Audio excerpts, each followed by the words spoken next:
warahmatullahi wabarakatuh.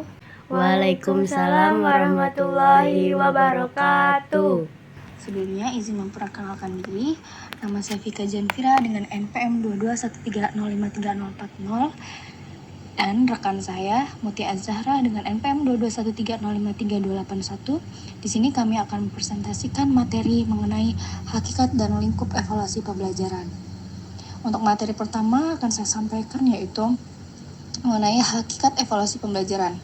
Nah, evaluasi menurut Kumano 2001 merupakan penilaian terhadap data yang dikumpulkan melalui kegiatan asesmen.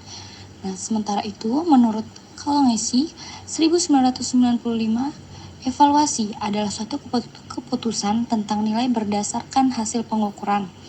Sejalan dengan pengertian tersebut, Zainul dan Nasution 2001 menyatakan bahwa evaluasi dapat dinyatakan sebagai suatu proses pengambilan keputusan dengan menggunakan informasi yang diperoleh melalui pengukuran hasil belajar, baik yang menggunakan instrumen tes maupun non-tes. Nah, dengan begitu, secara umum, evaluasi adalah memberikan nilai terhadap kualitas sesuatu. Selain itu, evaluasi juga dapat dianggap sebagai proses merencanakan, mendapatkan, dan memberikan informasi yang sangat penting untuk membuat keputusan alternatif. Dengan demikian, evaluasi merupakan suatu proses yang sistematis untuk menentukan atau membuat keputusan sampai sejauh mana tujuan-tujuan pengajaran telah dicapai oleh siswa, menurut Purwanto 2002. Selanjutnya, berdasarkan tujuan evaluasi, terdapat pengertian evaluasi sumatif dan evaluasi formatif. Nah, yang pertama evaluasi formatif, yaitu dinyatakan sebagai upaya untuk memperoleh feedback perbaikan program. Sementara itu, evaluasi sumatif merupakan upaya menilai manfaat program dan mengambil keputusan. Menurut Lehman 1990. Jadi, kesimpulannya yaitu evaluasi pembelajaran adalah kumpulan tugas yang digunakan untuk mengukur dan menilai apakah siswa telah mencapai tujuan pembelajaran atau tidak, serta apakah ada kekurangan dalam proses pembelajaran. Selanjutnya, dalam hakikat evaluasi pembelajaran ada penilaian dalam pendidikan. Penilaian juga dikenal sebagai asesmen, adalah proses penggunaan berbagai alat penilaian untuk mengetahui sejauh mana hasil belajar siswa atau ketercapaian kompetensi atau rangkaian kemampuan siswa. Kemudian selanjutnya pengukuran dalam pendidikan. Pengukuran adalah penentuan besaran, dimensi atau kapasitas suatu benda biasanya menggunakan standar atau satuan pengukuran. Pengukuran tidak hanya terbatas pada kualitas fisik, mereka dapat mencakup hampir semua benda yang dapat dipikirkan, seperti tingkat ketidakpastian atau kepercayaan konsumen. Lalu selanjutnya fungsi evaluasi pembelajaran. Menurut Sumadi Suryobroto, evaluasi memiliki beberapa fungsi. Ada 3, yaitu yang pertama ada fungsi psikologi, yang kedua ada fungsi didaktis, dan yang ketiga yaitu fungsi administratif. Yang pertama, fungsi psikologi. Maksudnya, evaluasi memberikan kepastian status siswa dalam kelasnya. Nah, di sini bagi guru, evaluasi membantu mengetahui sejauh mana materi yang diajarkan telah dikuasai oleh siswa. Yang kedua, fungsi didaktis. Bagi siswa, keberhasilan atau kegagalan dalam belajar akan berpengaruh pada usaha belajar selanjutnya. Sementara itu, bagi pendidik, hasil evaluasi mencerminkan tingkat keberhasilan atau kegagalan dalam mengajar, termasuk efektivitas metode yang digunakan. Dan yang ketiga, atau yang terakhir, fungsi administratif. Fungsi administratif itu ada 4. Yang pertama itu sebagai laporan kepada orang tua siswa, pejabat guru, dan siswa itu sendiri. Yang kedua, sebagai data bagi siswa ketika akan naik kelas, pindah kelas, atau melamar pekerjaan. Yang ketiga, menentukan status siswa dalam kelasnya berdasarkan hasil evaluasi. Dan yang keempat, memberikan informasi mengenai hasil usaha yang telah dilakukan oleh lembaga pendidikan. Fungsi evaluasi selanjutnya yaitu yang pertama, evaluasi berfungsi selektif. Artinya dengan mengadakan evaluasi, guru dapat mengadakan seleksi pada siswanya dengan tujuan memilih siswa yang dapat diterima di sekolah tertentu, untuk memilih siswa yang dapat naik ke kelas, untuk memilih siswa yang seharusnya mendapat beasiswa, atau untuk memilih siswa yang sudah berhak lulus. Yang kedua, evaluasi berfungsi diagnostik. Nah, di sini apabila alat yang digunakan dalam evaluasi cukup memenuhi persyaratan, maka dengan melihat hasilnya, guru akan dapat mengetahui kelemahan siswa dan sebab-sebab kelemahan siswa. Yang ketiga, evaluasi berfungsi sebagai penempatan. Maksudnya di sini untuk dapat menentukan dengan pasti di kelompok mana seorang siswa harus ditempatkan, maka digunakan suatu kegiatan evaluasi. Sekelompok siswa yang mempunyai hasil evaluasi yang sama akan berada dalam kelompok yang sama dalam belajar. Dan yang terakhir, evaluasi berfungsi sebagai pengukuran keberhasilan. Nah, fungsi ini dimaksudkan untuk mengetahui sejauh mana suatu program berhasil diterapkan. Kemudian keberhasilan program ditentukan oleh beberapa faktor, yaitu faktor guru, metode mengajar, kurikulum, sarjana, dan sistem kurikulum. Nah, sekian materi yang dapat saya sampaikan. Saya kembalikan ke Mutia Zahra. Baik, terima kasih kepada Vika Zanfira yang telah menyampaikan materinya. Selanjutnya saya akan menyampaikan materi dari hakikat dan lingkup evaluasi pembelajaran.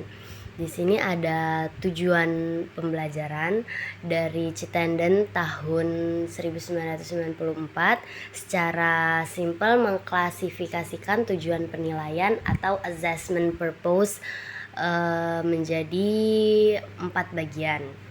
Yang pertama ada keeping track, yang kedua checking up, yang ketiga finding out, dan yang keempat ada summing up.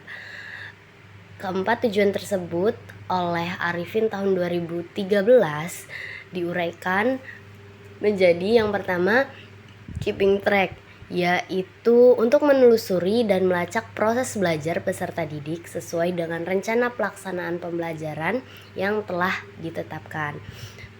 Untuk mencapai tujuan pembelajaran ini, guru itu diharapkan mampu mengumpulkan informasi dan data dalam jangka waktu tertentu melalui berbagai jenis dan metode penilaian untuk mendapatkan gambaran tentang kemajuan belajar siswa mereka. Yang kedua, checking up. Checking up ini berfungsi untuk mengecek ketercapaian kemampuan peserta didik dalam proses pembelajaran dan kekurangan-kekurangan peserta didik tersebut selama mengikuti proses pembelajaran. Dengan kata lain di sini, guru itu harus melakukan evaluasi untuk mengetahui pembelajaran mana yang sudah dikuasai peserta didik dan mana yang belum tercapai oleh peserta didik. Yang ketiga, finding out, yaitu mencari, menemukan, dan mencari kelemahan peserta didik itu dalam proses pembelajaran, sehingga guru dapat mencari solusi alternatif dengan cepat dari masalah ini. Dan yang terakhir ada summing up, yaitu untuk menyimpulkan tingkat penguasaan peserta didik terhadap kompetensi yang telah ditetapkan. Hasil dari kesimpulan ini dapat digunakan untuk pendidik saat mereka membuat laporan kemajuan belajar untuk berbagai pihak yang berkepentingan. Selanjutnya,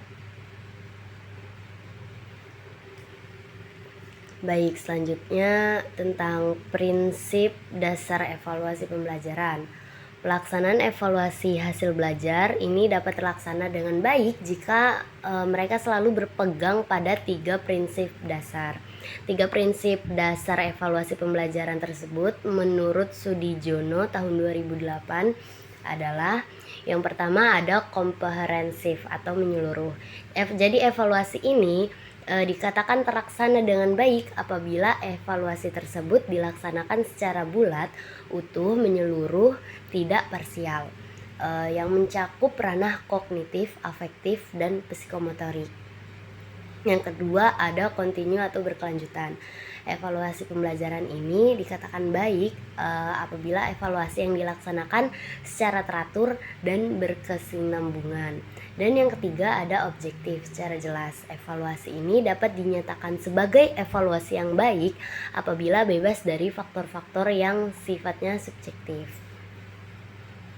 Selanjutnya,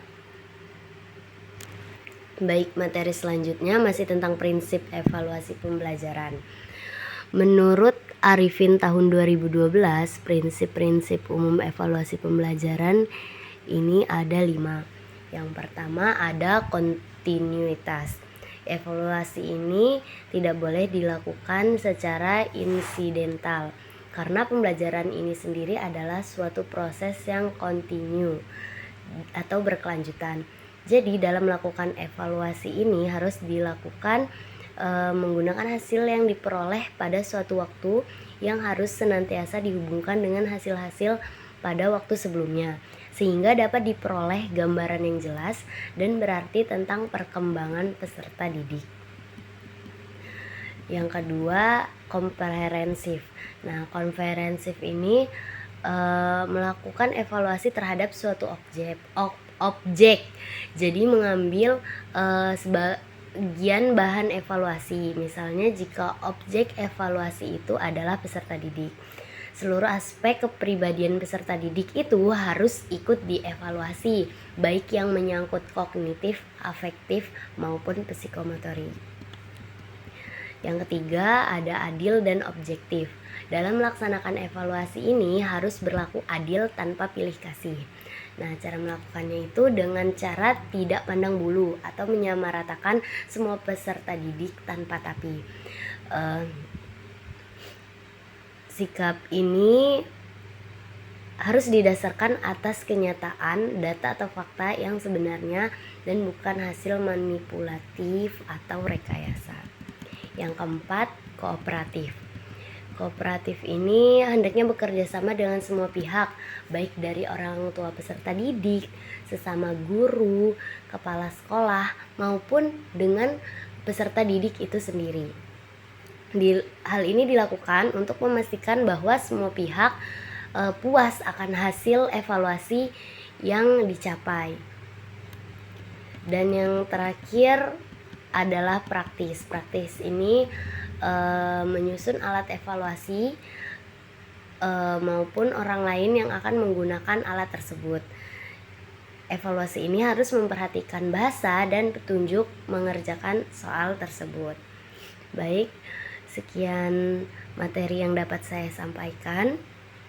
Di sini kami membuka satu termin dengan 3 penanya. Bagi yang ingin bertanya, silakan raise hand. Baik, untuk penanya pertama saya serahkan kepada Gracia Yayang Agustin. Kepada saudara dipersilakan. Baik, terima kasih atas kesempatannya. Izin bertanya. Pertanyaan aku, salah satu tujuan evaluasi itu adalah untuk memberikan umpan balik atau feedback bagi siswa. Nah, menurut kalian, apakah ada metode umpan balik tertentu yang lebih efektif dibandingkan sekadar memberikan angka atau peringkat? Sekian pertanyaan dari saya. Terima kasih.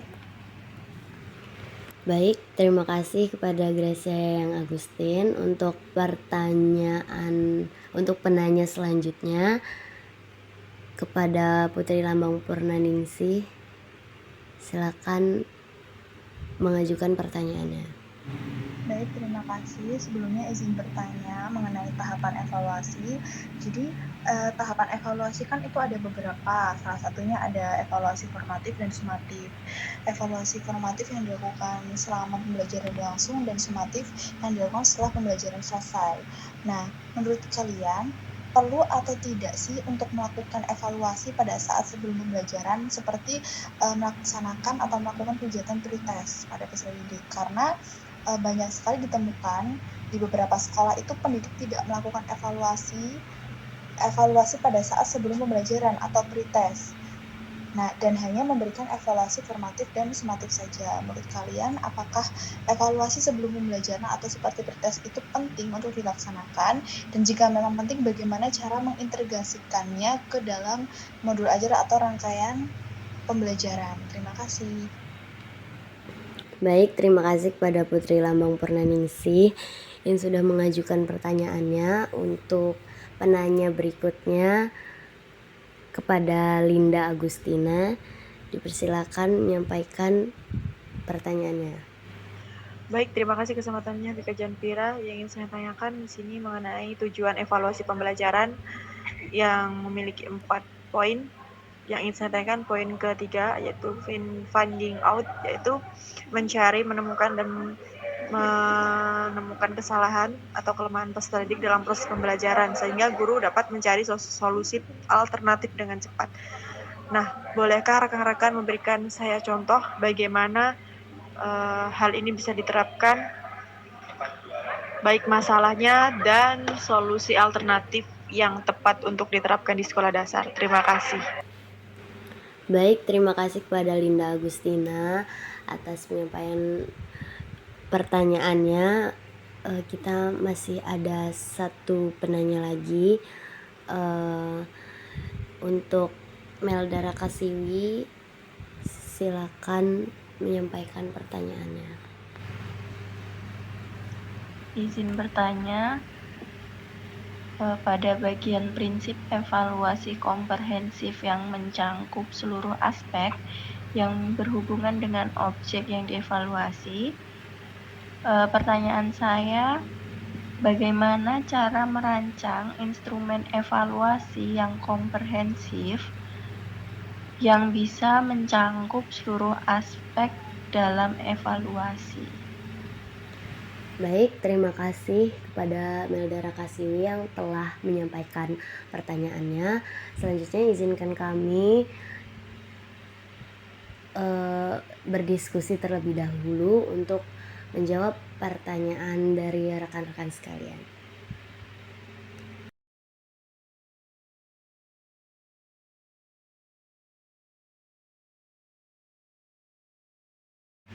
Baik, terima kasih kepada Melda Rakasiwi yang telah menyampaikan pertanyaannya. Tolong berikan kami waktu kurang lebih 10 menit untuk mendiskusikan dan mencari jawabannya terlebih dahulu.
Baik, sembari menunggu, di sini saya akan menjawab pertanyaan dari Grisia Yayang Agustin. Yang pertanyaannya adalah, salah satu tujuan evaluasi pembelajaran adalah memberikan umpan balik kepada peserta didik. Nah, apakah terdapat metode lain dalam pemberian umpan balik selain menggunakan angka atau peringkat? Nah, di sini jawaban saya, selain menggunakan angka atau peringkat, umpan balik dalam evaluasi pembelajaran dapat diberikan melalui berbagai metode lain yang lebih mendalam dan konstruktif. Misalnya nih, guru dapat memberikan komentar deskriptif yang menjelaskan kelebihan dan kekurangan siswa secara detail atau mengadakan diskusi langsung untuk membahas perkembangan belajar mereka. Kemudian, penggunaan rubrik penilaian juga membantu siswa memahami standar pencapaian tanpa sekedar melihat angka. Selain itu, portofolio dapat menunjukkan perkembangan siswa dalam jangka waktu tertentu. Sementara refleksi diri dan observasi memungkinkan mereka mengevaluasi kemajuan sendiri. Metode lain seperti rekaman audio, video, dan penilaian teman sebaya, peer assessment, juga dapat memberikan perspektif berbeda yang lebih bermanfaat dibanding sekadar hanya peringkat. Baik, cukup. Terima kasih. Baik, saya akan menjawab pertanyaan dari Putri Lambang Purnaningsih. Pertanyaannya, perlu tidak melakukan evaluasi pada saat sebelum pembelajaran seperti kegiatan pretest? Selain kegiatan evaluasi formatif dan sumatif, menurut saya perlu, karena evaluasi dalam pembelajaran itu tidak hanya sebatas pada penilaian formatif dan juga sumatif. Pretest ini pun termasuk dalam evaluasi, yang dimana evaluasi tersebut namanya evaluasi diagnostik. Jadi evaluasi seperti pretest ini juga perlu dilakukan karena merupakan bagian penting dari proses evaluasi agar membantu guru memahami kebutuhan peserta didik dan menyesuaikan pembelajaran yang nanti akan diajarkan. Jadi dengan mengintegrasikan ketiga evaluasi tadi, secara efektif guru dapat menciptakan pengalaman belajar yang lebih bermakna dan efektif sendiri bagi peserta didik itu. Jadi pretest ini juga membantu guru untuk memahami seberapa jauh siswa telah menguasai materi yang akan diajarkan. Dari hasil pretest tersebut, guru bisa menyesuaikan metode apa yang cocok untuk peserta didik ini, materi yang seperti apa yang akan diajarkan, dan juga kecepatan pembelajaran agar sesuai dengan kebutuhan peserta didik masing-masing.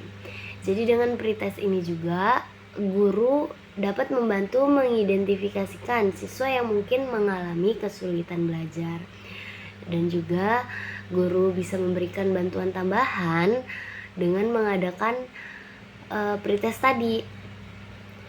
Juga dengan pretest tadi itu peserta didik dapat merasa lebih terinovasi untuk belajar dan meningkatkan pemahaman mereka untuk melaksanakan kegiatan pembelajaran. Jadi pretest yang bisa dilaksanakan itu dengan mungkin seperti melakukan gambar pemantik untuk pemulaan, atau pilihan ganda, isian singkat, atau esai pendek sesuai dengan jenis materi yang akan kita ajarkan nanti. Bagaimana Putri Lambang? Baik, sudah jelas. Terima kasih banyak atas jawabannya, Ra. Oke, baik. Terima kasih kembali. Kemudian selanjutnya di sini saya akan menjawab pertanyaan dari Linda Agustina. Yang pertanyaannya, Salah satu tujuan evaluasi pembelajaran adalah finding out atau mengidentifikasi kebutuhan individual siswa. Dapatkah Anda memberikan contoh kekurangan dalam pembelajaran di tingkat sekolah dan dasar serta alternatif solusi yang dapat diterapkan untuk mengatasinya? Di sini jawaban saya yakni salah satu tujuan evaluasi pembelajaran adalah finding out atau mengidentifikasi kebutuhan individual siswa. Dalam konteks sekolah dasar, tujuan ini membantu guru memahami kelemahan dan kesulitan belajar yang dialami setiap siswa agar dapat memberikan intervensi yang sesuai. Nah, di sini contoh kekurangannya. Misal, seorang siswa mengalami kesulitan dalam membaca dan menulis dibandingkan teman-temannya. Meskipun telah mengikuti pelajaran dengan baik, ia masih mengalami kesulitan. Bagaimana cara memahami huruf atau merangkai kata dengan benar. Nah, di sini saya memberikan alternatif solusi, yaitu kita sebagai calon guru dapat memberikan bimbingan tambahan dengan menggunakan metode pembelajaran multisensori seperti membaca bersama menggunakan kartu, kata, atau permainan fonetik. Selain itu, penggunaan media interaktif seperti aplikasi membaca atau bacaan bergambar juga dapat membantu meningkatkan pemahaman siswa secara bertahap. Nah, kita sebagai calon guru juga bisa memberikan waktu tambahan atau tugas yang lebih disesuaikan dengan kemampuan siswa agar mereka merasa tidak tertinggal. Cukup jawaban dari saya. Apakah Saudara Linda sudah cukup? Baik, cukup. Terima kasih.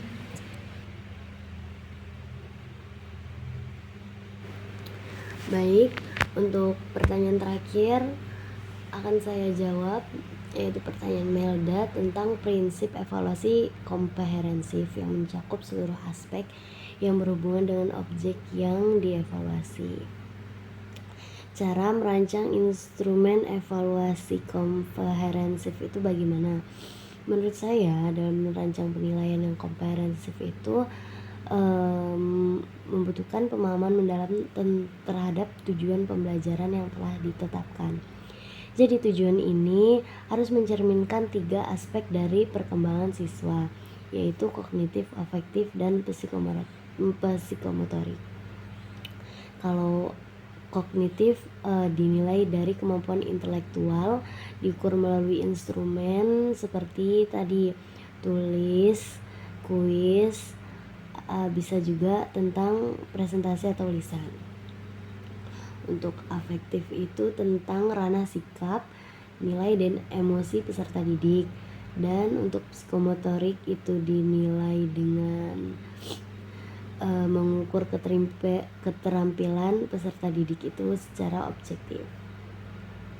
Nah, sebenarnya tidak ada instrumen evaluasi khusus untuk prinsip yang komprehensif itu. Hanya saja evaluasi komprehensif ini menggabungkan nilai 3 aspek tadi tentang psikomotorik, afektif, sama kognitif. Jadi nanti di hasil akhir dari semua aspek dari 3 aspek itu kita kumpulkan jadi satu, lalu kita jumlahkan keseluruhannya. Baru nanti karena ada 3 aspek, jadi kita bagi menjadi 3 dan muncul hasil keseluruhan untuk peserta didik itu tadi. Jadi tidak ada penilaian khusus, hanya saja penilaian itu dinilai secara menyeluruh. Jadi kognitif dari rata-rata hasil nilai itu kita bisa ambil nilai kognitif itu nilai yang paling besar 40%, afektif 30%, dan psikomotorik 30%. Sekian jawaban dari saya. Saya kembalikan kepada Melda. Apakah sudah cukup? Baik, terima kasih Rara atas jawabannya. Sudah cukup. Oke, baik, terima kasih pada rekan-rekan yang sudah bertanya. Dan juga dapat ditarik kesimpulan bahwa evaluasi pembelajaran ini memegang peranan yang sangat penting dalam dunia pendidikan, baik bagi pendidik, peserta didik, maupun sistem pendidikan secara keseluruhan.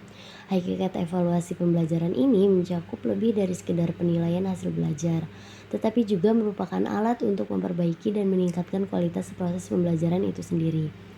Evaluasi bertujuan untuk memberikan umpan balik yang berguna dalam menentukan efektivitas metode pembelajaran yang diterapkan dan mengidentifikasi area yang memerlukan perbaikan.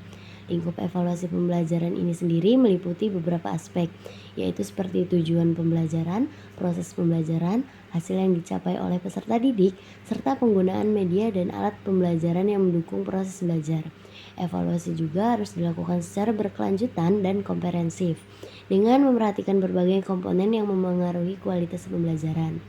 Dengan evaluasi yang baik pula, pendidik dapat meningkatkan kualitas pengajaran. Peserta didik dapat mengetahui kemajuan atau kekurangan mereka sendiri, serta sistem pendidikan dapat berkembang jauh lebih baik lagi. Baik, sekian penyampaian presentasi dari kami.